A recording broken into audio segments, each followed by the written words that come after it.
Salut, c'est Guillaume. Je vous propose de découvrir un extrait du prochain épisode de Course épique. Course épique, c'est chaque semaine un invité, une course, une histoire hors du commun. Je vous donne rendez-vous tous les mercredis pour découvrir un nouvel épisode et vivre une grande et belle histoire de course. Mais avant ça, place à un extrait de notre prochain épisode. Tu nous l'as dit tout à l'heure, Robin, tu as réagencé en tout cas ton emploi du temps professionnel puisque tu es désormais à 80%, c'est une nouveauté. Qu'est-ce que ça change concrètement dans ton quotidien et dans ta tête? Oui, effectivement, depuis le 1er janvier, j'ai la chance d'avoir pu descendre mon temps de travail, donc d'être à 80%. Ce qui change, alors j'ai augmenté quand même le volume, mais aussi la récupération à côté, où j'ai plus le temps de faire tout ce qui est de l'automassage, vraiment de la récupération active. Et puis, ouais, juste une journée de travail en moins, je sens que vraiment au niveau de la récupération, j'arrive à mieux encaisser les blocs, je récupère mieux des entraînements. Donc ouais, ça c'est cool. Je sens que c'est plus facile à enchaîner que quand j'étais à 100%, où forcément c'était tous les soirs l'entraînement. Je remplissais à fond les week-ends, donc j'avais pas vraiment de temps. Avec ma compagne, du coup, c'était pas forcément cool parce que les week-ends, j'étais pas hyper présent. Donc ouais, le 80%, c'est vrai que ça libère bien mentalement aussi. J'ai lu que tu n'étais pas prêt à te consacrer à une carrière pro à 100% de ton temps.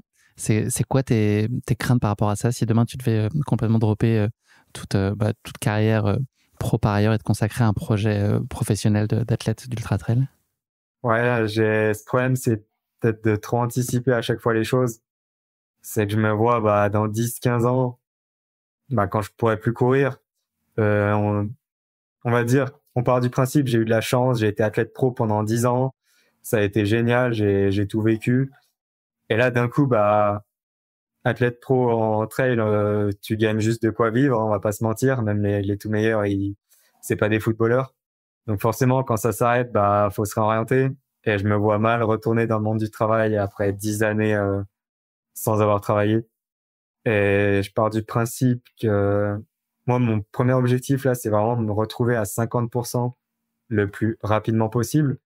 Donc le plus rapidement, ce serait quoi? Ce serait dès janvier prochain, dans un monde idéal. Et donc, j'estime en fait qu'avec un 80%, j'arriverai déjà à vraiment faire de super choses dans ce sport. Et après, peut-être faire déjà 1 année, 2 années, 3 années avec un 50, ce serait vraiment parfait pour moi. Puis pourquoi pas voir la suite, s'il y a encore un échelon à passer ou quelque chose comme ça. Je m'interdis pas à tout moment de passer 100% dans le trail. Mais actuellement, effectivement, il y aurait forcément la pression des résultats. Parce que on va pas se mentir, je suis pas le meilleur des influenceurs, hein, donc si mes résultats sont pas là, les sponsors, je pense qu'ils vont pas donner de l'argent très longtemps. Hein. Et ouais, il y aurait cette pression supplémentaire où je suis pas forcément sûr de la tenir. Puis vraiment garder un boulot à côté, ça me permet vraiment de garder les pieds sur terre, on va dire, et de pas de prendre la grosse tête, puis d'être plus proche du monde réel. Comment tu te situes là dans tes capacités et ton potentiel? Est-ce que tu as vraiment des ambitions là au plus haut niveau international? Est-ce que tu vois encore un long chemin et des potentialités pour accéder encore bien plus haut? Comment est-ce que tu jauges un peu ta courbe de progression à venir encore? Ouais, effectivement. Alors, j'ai des ambitions assez élevées. J'ai 2 rêves, on va dire, avant de prendre ma retraite. Il y en a un, il va te faire rire, c'est le 10 km route en moins de 30 minutes. Ok. Donc ça, j'y travaille un peu secondairement. Et puis, le moins de 20 heures à l'UTMB. T'as fait une course en février, c'est ça? T'en as fait un 10K, je crois, c'est ça? J'ai fait mon premier cette année. J'en avais jamais T'as fait quoi, d'officiel, 33, c'était non? le C'est ça, premier. quelque chose comme ça? J'ai ça en tête. 31,59. 31,59, ok. Ouais. Alors après, on va dire, il y a que 2 minutes à gagner. Bon, c'est les 2 minutes les plus compliquées, hein, on va pas se mentir. Ouais. Donc ça, c'est le rêve que tu cites en premier, c'est marrant. Ouais, parce que j'ai de plus en plus de plaisir à courir sur route. L'hiver, ouais, c'est vraiment... il y en a, ils trouvent ça chiant. Moi, j'ai plaisir à le faire.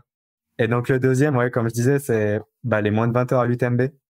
En fait, dire, ouais, je veux gagner l'UTMB, c'est presque trop bateau, puis ça va pas dépendre que de moi.